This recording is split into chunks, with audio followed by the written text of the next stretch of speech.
Pues muchísimas gracias por esta invitación. Algunos nos conocemos desde hace ya muchas décadas, desde jóvenes. Espero no tener demasiado problema, pero mientras estaba aquí, esto es como las tormentas de verano, me ha llegado una rinitis y espero que no me afecte para poder hablar bien. No, en principio no, gracias.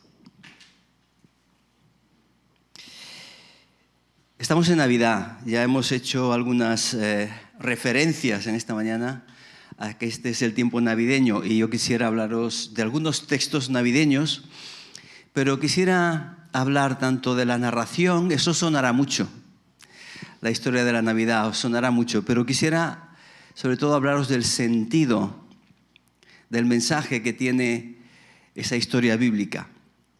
Porque detrás de los pequeños detalles que encontramos en la Biblia, cuando nos habla del nacimiento de Jesús, detrás de esos detalles hay muchas enseñanzas que un tal Mateo, un tal Lucas, un tal Juan nos quieren transmitir, nos quieren comunicar a nosotros. Evidentemente va a ser algo a nivel de como un boceto, para que podamos releer en estas fechas navideñas esos textos que nos hablan del nacimiento de Jesús y quizás podamos enriquecer no solo con el mensaje gráfico o la historia gráfica, sino con el mensaje que hay tras esta historia tan impresionante. Y quisiera empezar la historia de la Navidad con el texto tan conocido que tenéis en el Evangelio de Lucas. Lucas en el capítulo 2 nos hablará del nacimiento de Jesús. No voy a leer el texto, lo conocemos, haré referencia a algunos versículos, aprovechando que seguramente la mayoría conocéis esta historia de la Navidad, para subrayar las peculiaridades que cada evangelista nos presenta acerca del nacimiento de Jesús. Si leemos el Evangelio de Mateo y el Evangelio de Lucas, casi podríamos decir, parecen dos nacimientos, ¿verdad? No, son dos formas de mirar el mismo acontecimiento.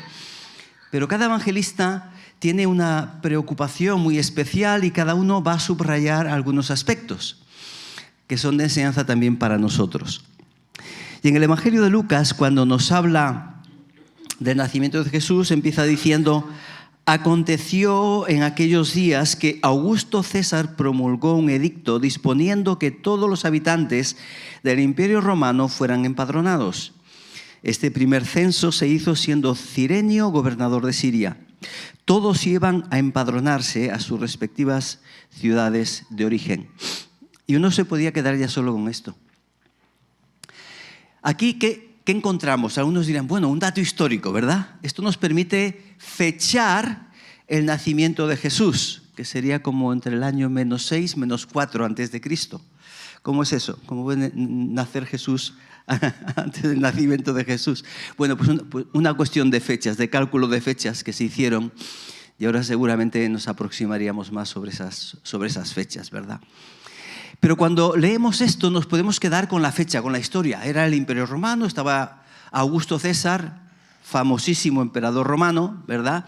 Y nos sitúa ahí. ¿Por qué esto? Bueno, porque el Evangelio de Lucas lo escribe Lucas, lógicamente. ¿Pero quién es Lucas?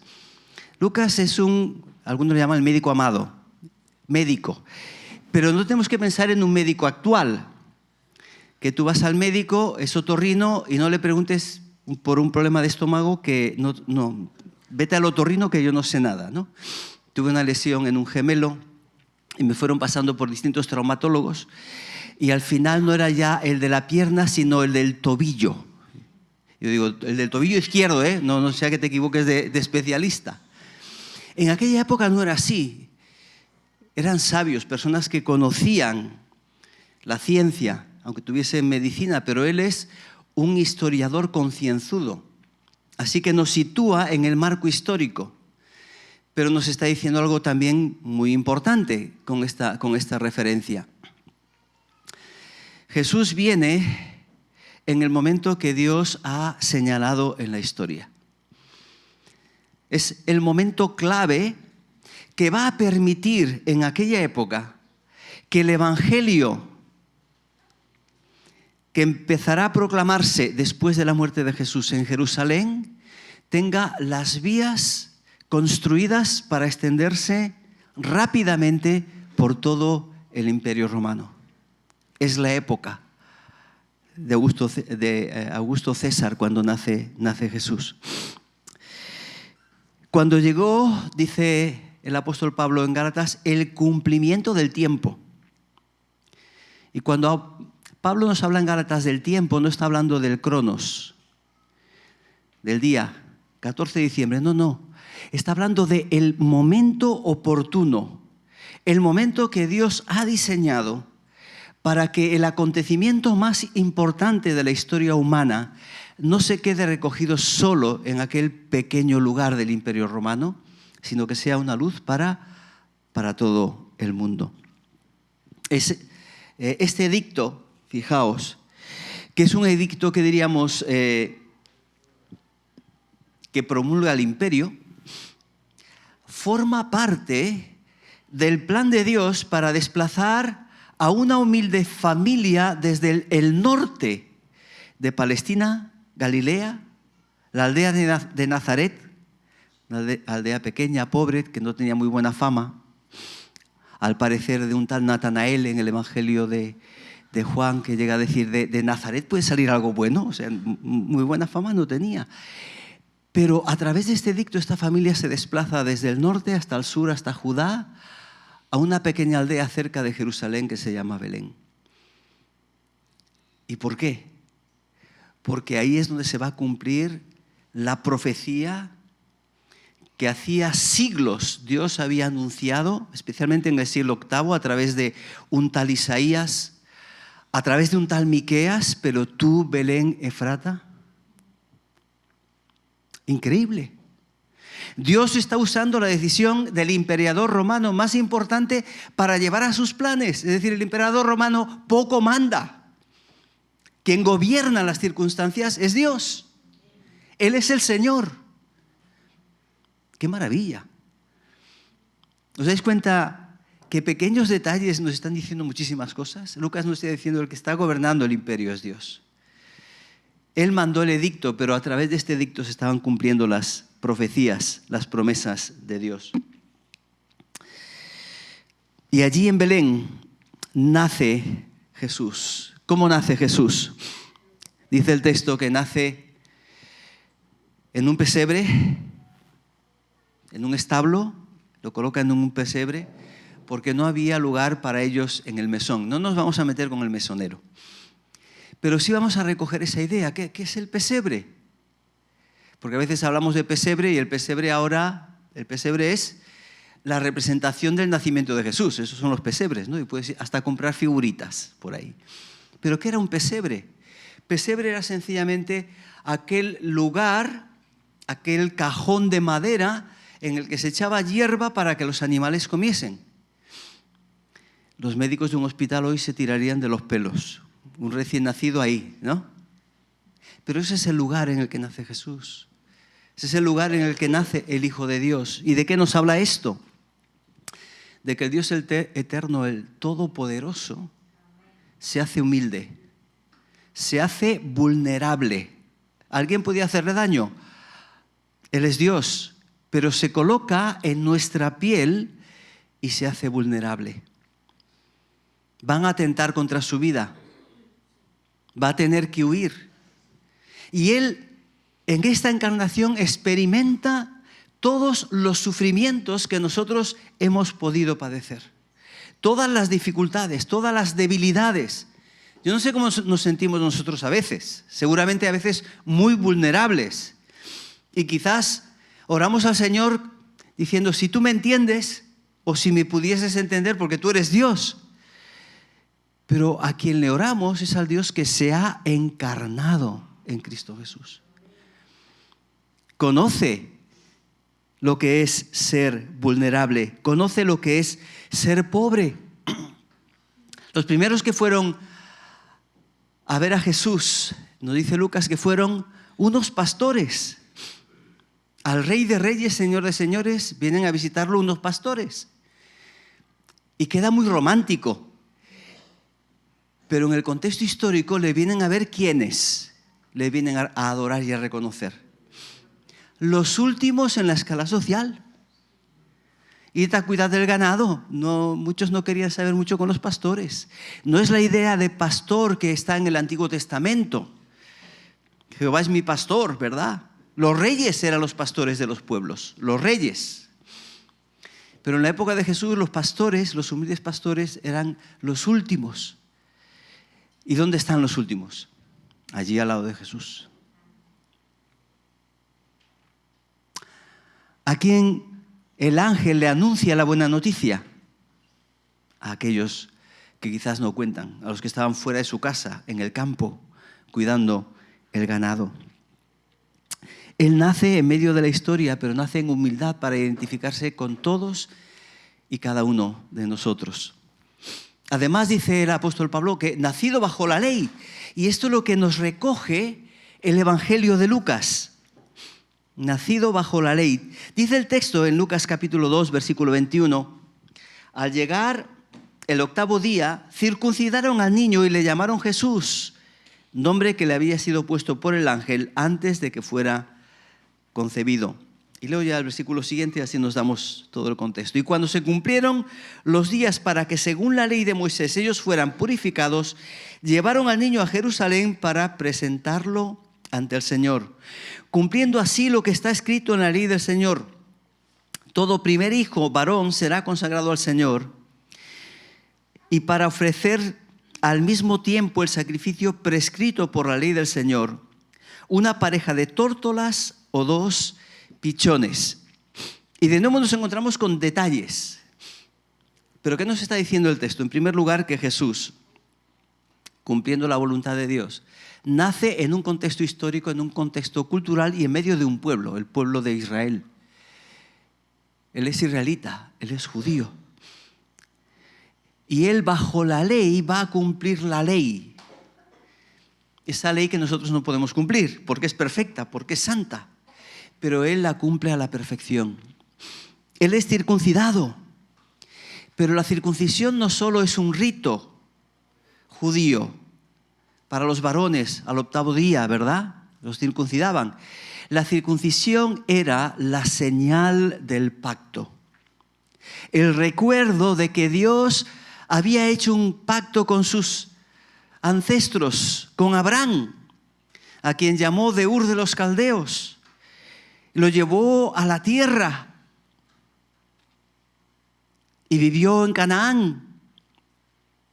Y allí le prometió, yo te bendeciré. ¿Y qué más dice?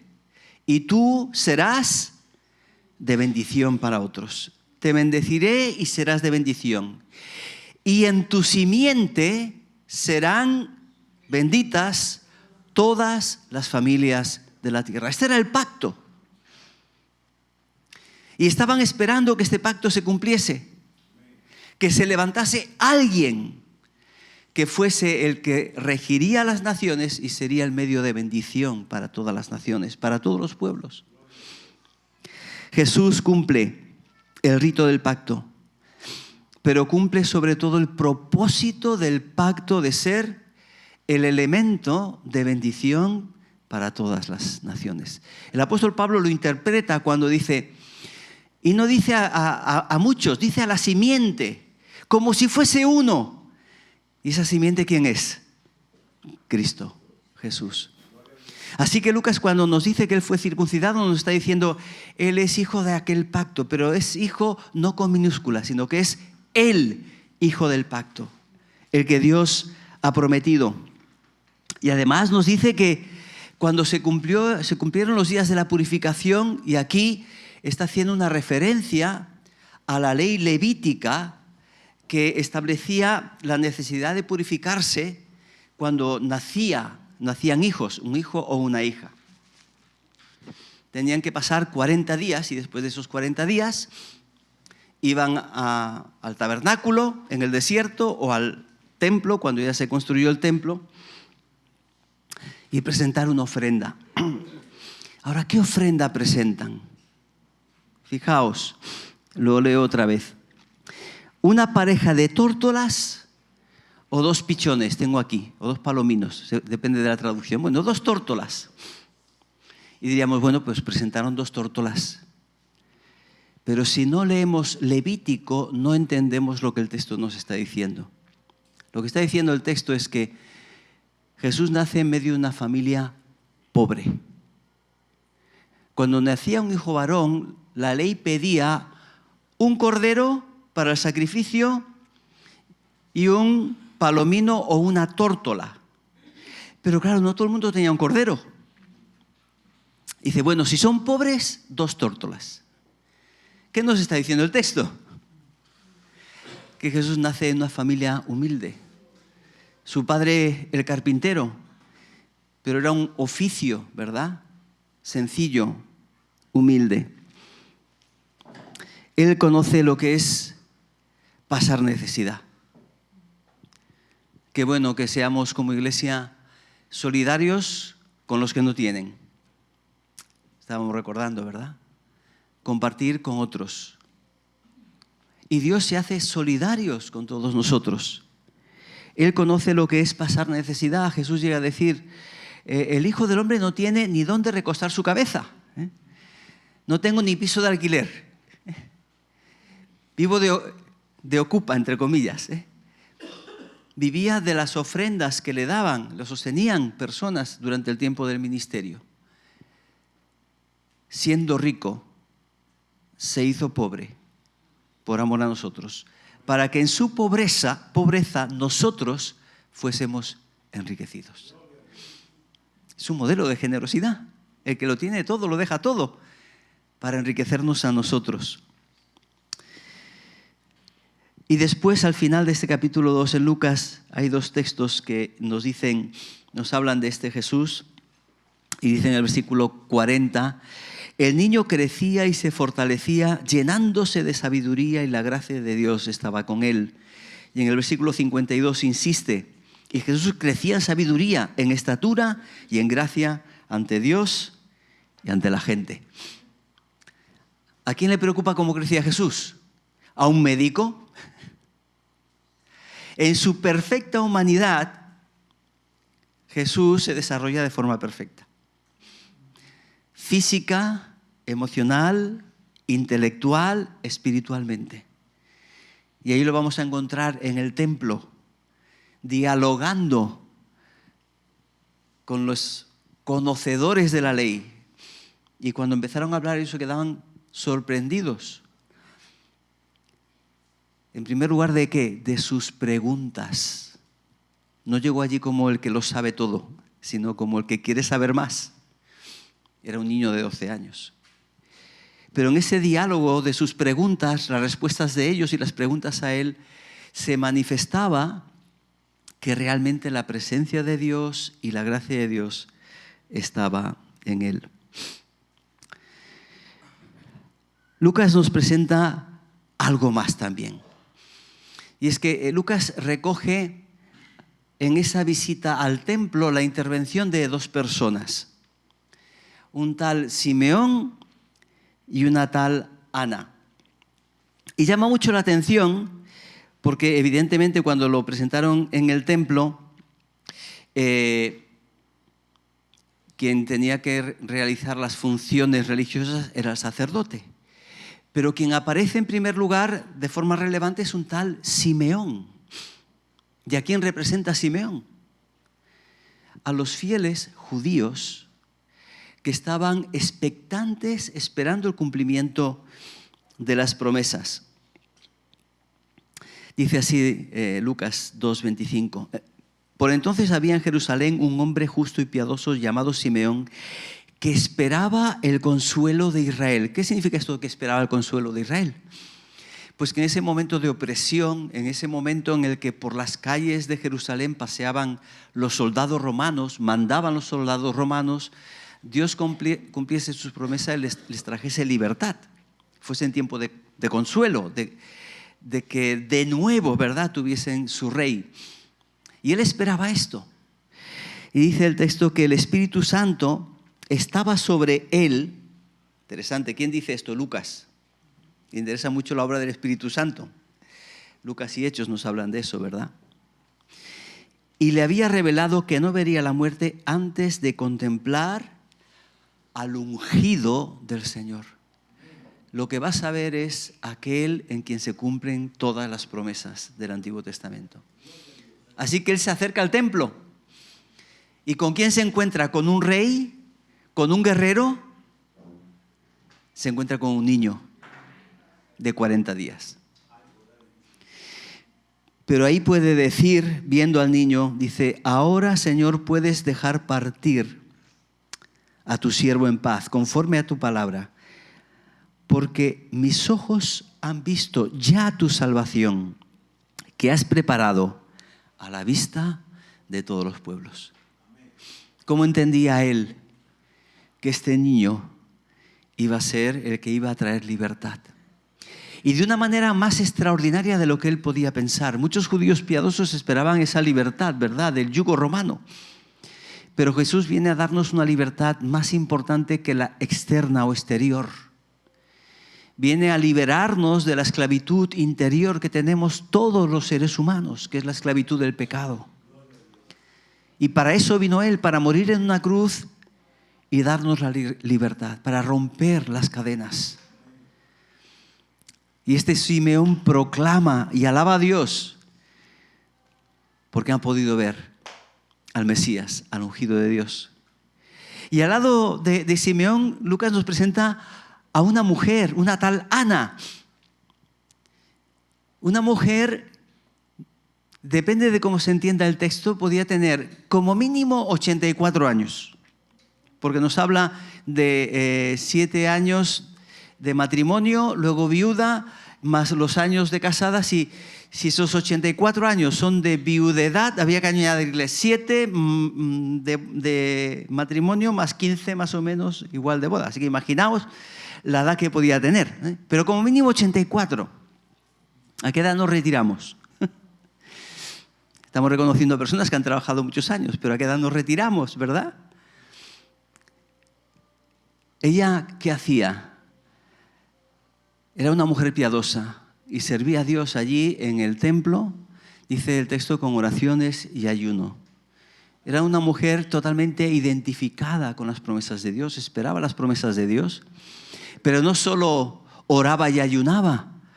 Yo me la imagino ahí escuchando cómo ora Simeón, dándose cuenta de lo que está pasando. ¿Y qué dice Ana? De esto se tiene que enterar todo el mundo. Así que dice el texto que allí había una mujer llamada Ana, anciana, etc. No se apartaba del templo. Dice, en ese mismo, versículo 38, en ese mismo instante Ana se presentó en el templo y dio gracias a Dios y habló del niño a todos los que esperaban la salvación en Jerusalén. Esto no se puede callar. Esto no se puede callar.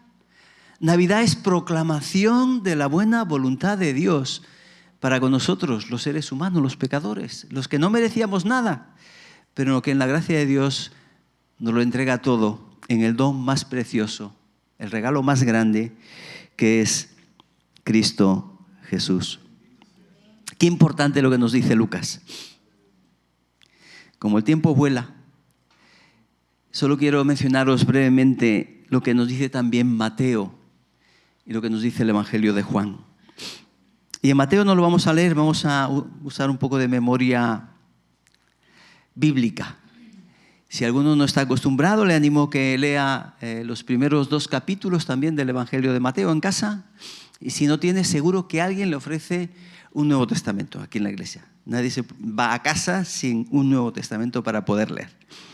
Pero el Evangelio de Mateo nos da otros detalles que Lucas no nos da. Lucas, fíjense que se enfoca en la humildad del niño, en quién es, evidentemente todos en quién es, pero luego nos habla de su crecimiento, de cómo Dios lo está preparando a su hijo para que lleve a cabo la obra de la salvación. Y Lucas aún nos dirá otra cosa más. Mary, did you know? María, si tú supieses. Pero Lucas nos dice, y María guardaba todas estas cosas en su corazón. Qué importante. Mateo nos relata otro evento relacionado con el nacimiento de Jesús. También nos habla de que nació, Pero en lugar de hacer referencia al Imperio Romano, Mateo nos hace referencia histórica, lo sitúa con otra referencia, que es el rey que está gobernando a los judíos en ese tiempo. Y os hago una pregunta no retórica. A ver, ¿quién sabe qué rey era? ¿Qué rey gobernaba en el tiempo en el que nació Jesús? Herodes el Grande, el padre de la dinastía. Luego vinieron otros Herodes. En la época de Juan el Bautista había hijos de este Herodes el Grande gobernando. Herodes el Grande. Y fijaos lo que hace Mateo. Mateo nos hace esa referencia a Herodes el Grande. Pero tenemos que saber, aunque solo sea un poquito, de quién era Herodes el Grande. Herodes el Grande era rey de los judíos en ese momento. Lo había impuesto Roma. Las causas históricas serían muy largas de explicar, Pero llegó un momento en el que los judíos pidieron ayuda a los romanos, abrieron la puerta que interviniesen y se quedaron allí. Así que llegó un momento en que impusieron como rey a Herodes el Grande. Pero él no era judío. Él era idumeo. Era descendiente. ¿Os suena Edom a algunos? ¿Os suena Esaú a algunos? Hermano de Jacob. La descendencia de Esaú, que siempre se peleaba con su hermano Jacob, son los edomitas, que tuvieron muchos enfrentamientos con los judíos. Hay un profeta en el Antiguo Testamento que se dedica solo a hablar del juicio sobre Edom, Abdías.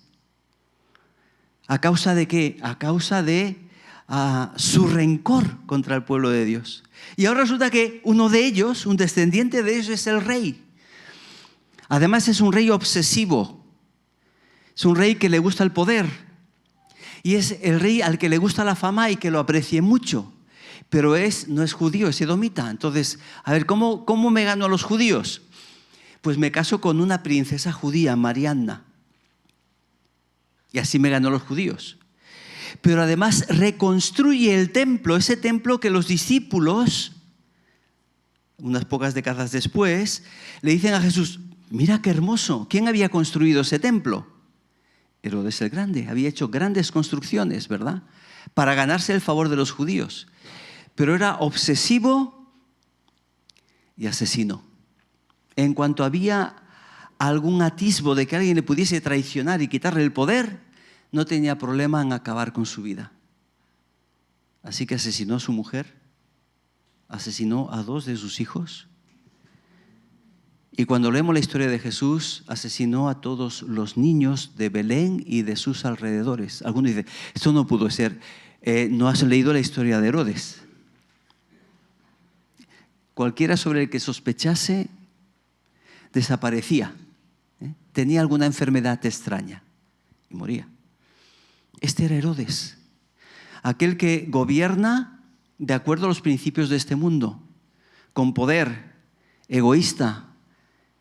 Y Lucas nos dice: y ahora mira al otro rey, al rey que Dios nos trae, a ese rey que es Jesús, que nace de una joven.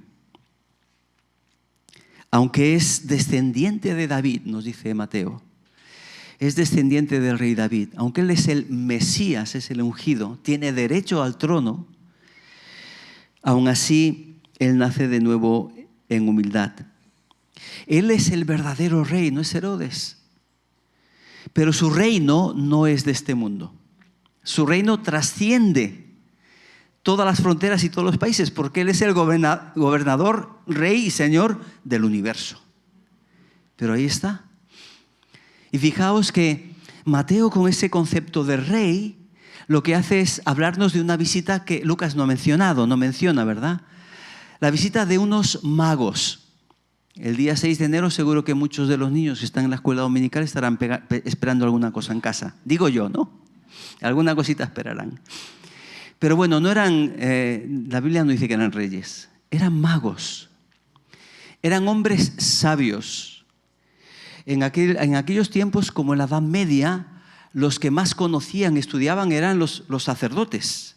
En la Edad Media la cultura en Europa se mantuvo en los monasterios, que eran los que escribían, copiaban los manuscritos, etcétera, ¿no? Y pasaba eso también aquí, en aquella época. Los sacerdotes no solo eran personas religiosas, eran personas que se les consultaba, sabios. En la parte oriental, sabios que venían del oriente, eran personas que habían avanzado mucho en temas como medicina, matemáticas, estudiaban los astros, la astrología. De la astronomía pasaban a veces a la astrología, ¿eh? Ahí lo mezclaban un poquito todo. Pero estos hombres, estudiando los astros, ven una estrella, algo especial, y la entienden como una señal de que algo importante va a acontecer. Y es curioso que se van hacia ¿dónde? A Palestina, a Jerusalén. ¿Qué les llevó allí? Yo pregunto. ¿Qué les llevaría allí? ¿Por qué unos magos, probablemente o de Mesopotamia o de la parte de Arabia, al ver una estrella, ahora se van, Palestina o Canaán, como queráis? ¿Por qué allí? Y yo la única explicación que encuentro, no está en la Biblia, es que el testimonio de Dios de aquellos exiliados judíos que habían sido desterrados a Babilonia y a otros lugares del imperio, aquellos que habían experimentado la diáspora, pues algunos seguramente se habían olvidado de Dios, pero otros no. Seguían fieles a Dios y habían compartido el mensaje de Dios. De forma que algunos, aún paganos, estaban esperando saber quién era este que los judíos esperaban. Era tan llamativo, unas promesas tan importantes, y creo que esto puede explicar un poco algunos textos del Antiguo Testamento que a veces no entenderíamos muy bien, como Malaquías, cuando dice el Señor, porque en todo lugar hay gente que exalta mi nombre. Y dices, ¿cómo es posible? Pues Mateo nos dice, pues mira, del oriente vinieron unos magos buscando al Mesías, buscando a través de una estrella. Qué importante. Y le ofrecen regalos reales, oro, incienso y mirra. Podríamos entrar en el detalle, ¿no?, de lo que significa. No está hablando de su honor, es como un rey. El incienso tiene que ver también con sacerdocio. La mirra tiene que ver a veces con sufrimiento, aparece en el contexto de la cruz. Pero son 3 regalos que solo se le podían ofrecer a los reyes, porque eran especias muy caras. ¿Qué se está reconociendo? Este es el verdadero rey, no es Herodes. Y por otra parte, el hecho de que sean unos magos de Oriente, lo que nos está diciendo es que el Evangelio, ¿para quién es? ¿Para los judíos o para todos? Para todos. Y ahí están. Los primeros en reconocer son pastores y paganos. Vaya, la Biblia nos está diciendo, Dios está rompiendo todas las barreras y abre caminos para todo el mundo, para que todo el mundo conozca a Jesús, al Señor. Y finalmente, el Evangelio de Juan. Pero Juan habla del nacimiento. Bueno, no hay una narración sobre el nacimiento, pero sí nos habla del nacimiento, no con la narrativa, pero sí con la teología. Y aunque es una palabra que a veces nos tira un poquito para atrás, pero Juan es un evangelio teológico. ¿Qué significa teología? Pues no es tan complicado. Lo que nos dice es, cuando hablamos de teología, es una explicación de lo que Dios está haciendo, y de quién es Dios y de lo que está haciendo Dios. Y él, en lugar de hablarnos de cómo nace un niño, nos dice quién es el niño. Ese niño que nace, y que ya lo sabemos por los evangelios que se habían escrito antes que el de Juan, Mateo y Lucas. Juan nos dice, ese niño que nace, ese niño que viene al mundo, no es ni más ni menos que el Verbo eterno de Dios. Dios Hijo. Y si en Mateo aparece una estrella, en Juan lo que nos dice es la luz. La luz vino al mundo. ¿Quién es luz? Juan dice, Dios es luz y no hay ningunas tinieblas en él. Juan nos está diciendo, Dios en el Hijo se hace carne, se hace expresión. La palabra es lo que expresa a Dios plenamente. Se hace carne de verdad. Entonces sí, Juan nos habla de la encarnación. Nos dice que se encarna, aunque después salta inmediatamente, ¿verdad?, al ministerio de Juan el Bautista. Pero nos dice, el que se ha encarnado es Dios. Por eso cuando vemos a Jesús, vemos a Dios. Vemos a aquel que es la luz, lleno de gracia y de verdad. La presencia de Dios está plenamente en él. Os animo a releer estos textos de los evangelios desde esta perspectiva, porque nos hablan del propósito de Dios. Dios, Juan, la luz vino al mundo y las tinieblas no pudieron con la luz. ¿Cómo que no? Si al final acabó en una cruz. No, al final pasó por una cruz, realmente murió, pero la tumba no pudo retenerlo, porque la muerte no tenía poder sobre él. Y este es el mensaje de la Navidad. Vino para nacer a fin de poder morir por nosotros, resucitar y ser ahora nuestro abogado intercesor a la diestra del Padre. A veces, qué bien va saber que tenemos un experto en leyes que nos pudiese defender, ¿verdad? Tenemos el mejor experto en todas las cuestiones espirituales y humanas que está a la diestra del Padre. No existe historia como la de la Navidad. Este recuerdo nos trae a la mente y nos reafirma en una historia que es una historia real. El Evangelio y la fe cristiana no es una invención humana. Es la realidad del Dios que viene, se hace carne, que nos visita en el mundo y que no lo hace vestido con grandes ropajes, sino que lo hace vestido en humildad. Se humilló hasta lo sumo, hasta la muerte y muerte de cruz. Por eso en su encarnación nos muestra un amor que va más allá de toda comprensión.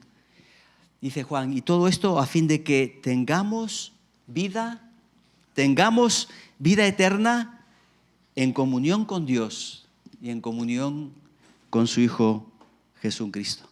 No sé si hay alguna persona que no ha tomado esta decisión de seguir a Jesús, de creer en Jesús, no solo pensar de forma piadosa en Jesús como aquel niño, aquel bebé. No, Él es también el Señor, que se entregó, que resucitó y que hoy vive. Y eso es lo que nos da esperanza, de que Dios nos ama, de que Él quiere tener comunión con nosotros, que Él está dispuesto a recibirnos, dice el Evangelio de Juan. A todos los que creen en su nombre les dio potestad de ser hechos hijos de Dios. Que el Señor os bendiga.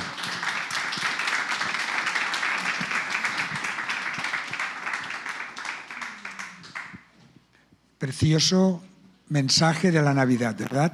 Precioso evangelio, el único evangelio verdadero que tiene que ver con el verdadero y único Señor y Salvador. Acabo con este versículo conocido, Juan 3, 16 y 17.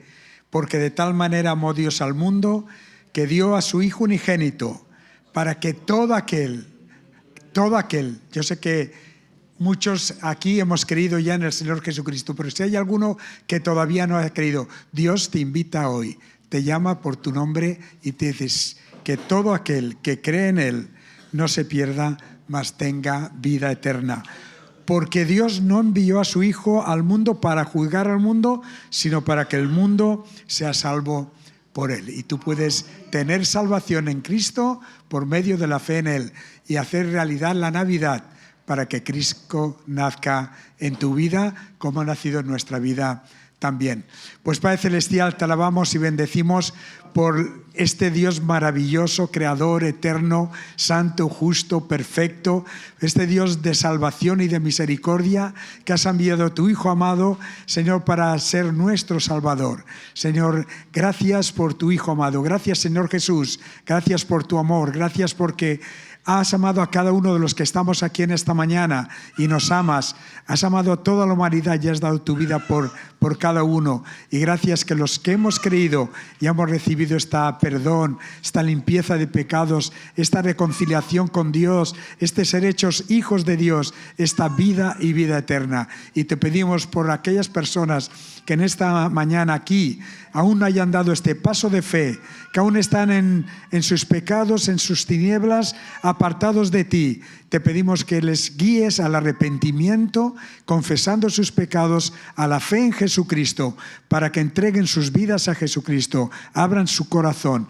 Él pueda entrar en sus vidas, pueda traer el perdón, la salvación, la vida eterna. Señor, conforme a su propósito cuando vino a nacer a este mundo. Gracias, Padre. Te alabamos y bendecimos porque eres bueno, porque eres grande. Acompáñanos ahora al despedirnos con tu paz y con tu bendición. En el nombre de Jesús te lo pedimos. Amén.